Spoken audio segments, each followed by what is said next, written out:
Westminster University. Nima sohada? Siyosiy ekonomika deyiladi.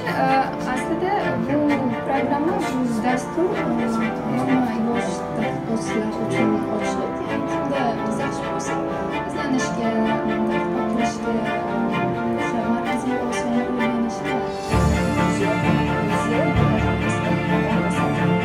Ana shu Tashkent City Tashkent City markasi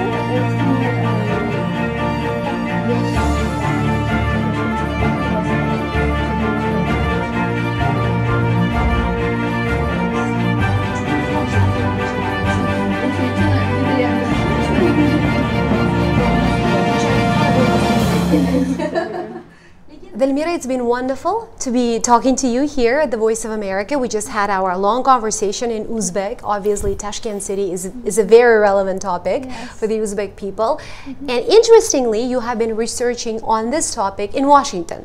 Basically, you know, studying such a critical issue that has a lot to do with the capital of Uzbekistan and the capital of the United States. How was that? That's been challenging, I would say. It's been quite challenging because I had to do some field work. I had to talk to people, conduct interviews. So in that sense, it's been difficult. But I did manage that. I did organize that from here. It's a bit unusual, I know, but it was interesting. And also, you've been able to pile a lot of information. Yeah.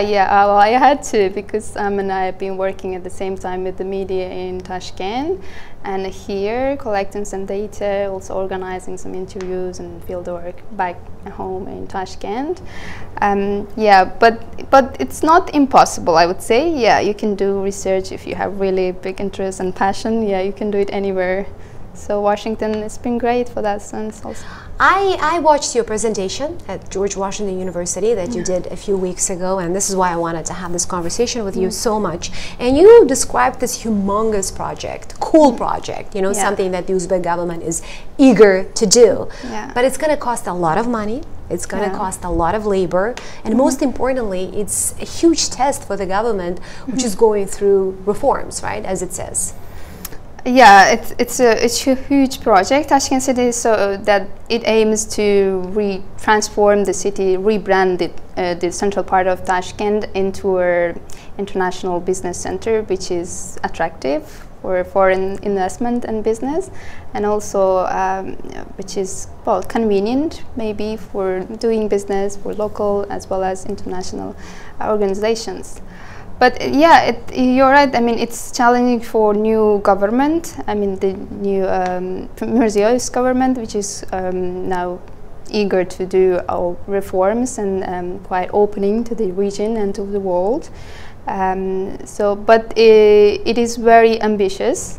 So it's very ambitious. The original plan was to do it in 10 years period, but the government is so ambitious, so it wants to complete it in 4 years. All 4 phases of it. All 4 phases, yeah. I know it's a huge project, but Mirziyoyev's government is so keen to complete it as soon as possible in order to illustrate the progress of the current government. So we know that it's going to occupy about 80 hectares of land, and it's going to cost about $1 billion. Who are the investors? So the first phase of the project was approved last year. It started already, and over $1 billion are attracted for the first phase of the project. The investors. So $1 billion is just for the first phase. The first phase, yeah. So the government is trying to attract as much investment as possible. So investors are Chinese organizations first for the construction. Companies, also Turkish, and recently I've heard that also Russia is trying to help with the investment to the project. So there are some several countries who are interested in investing in the project, mainly Eastern countries, I would say, just Asian countries, Chinese. And what does public think about all this? Oh, there's been a lot of debate about this. It's a public debate, and on social media and also on media now. It's becoming more open and critical. People are very concerned about the places that are going to be demolished and already demolished some of the part.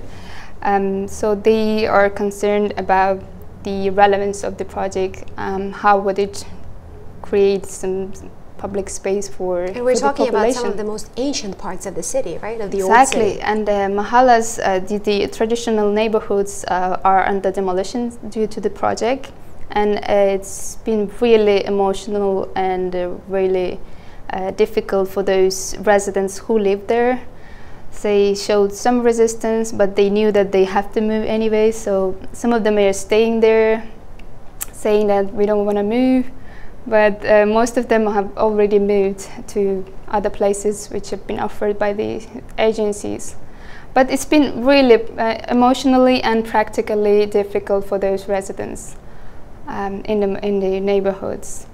And their grievances are being addressed or not? The process is actually quite straightforward. So the government said we need this territory. So the residents had to move. They've been offered some compensation and replacements in the secondary housing market. But no, as far as I know, and I've talked to the people who live there, their requests, their grievances haven't been addressed. So the local government is saying that we can't do anything, it's just already decided, so we have to build it and you have to relocate. So it's just... There's obviously a lot to discuss there, to analyze. We're happy that you're going back to Tashkent, and I'm sure you'll have a lot of time to spend with the public, with the people who are actually going through these experiences. Thank you so much for a great conversation. Well, thank you for inviting. It's been interesting to be here, and also, yeah, great experience in Washington, D.C., as well as here with you. Yeah, thank you.